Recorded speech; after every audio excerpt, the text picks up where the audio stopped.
Bhojpuri industry के superstar Khesari Lal Yadav, जिन्हें अब हिटमैन के नाम से भी जाना जाता है, बहुत जल्द आप सबके बीच में खेसारी लाल यादव की एक्शन से भरपूर फिल्में नजर आने वाली है।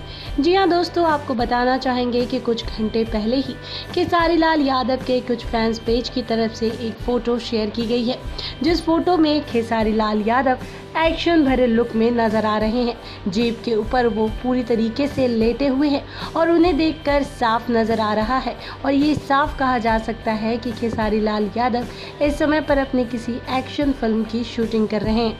हाँ, ये बात ज़रूर है कि खेसारी लाल यादव ने इसके बारे में अपने फैंस को ज़्यादा जानकारी फिलहाल नहीं दी है। क्या पता शायद खेसारी लाल यादव अपने फैंस के लिए कोई सरप्राइज पैक कर रहे हो। वेल दोस्तों, आपको बताना चाहेंगे बहुत जल्द खेसारी लाल यादव की एक्शन फिल्म की पूरी जानकारी हम आप सबके बीच लेकर हाजिर होंगे। लेकिन तब तक के लिए भोजपुरी से जुड़ी तमाम अपडेट को जानने के लिए अभी हमारे चैनल को सब्सक्राइब कीजिए एंड बेल आइकन का बटन प्रेस कीजिए, ताकि लेटेस्ट अपडेट सबसे पहले आप तक पहुँचे।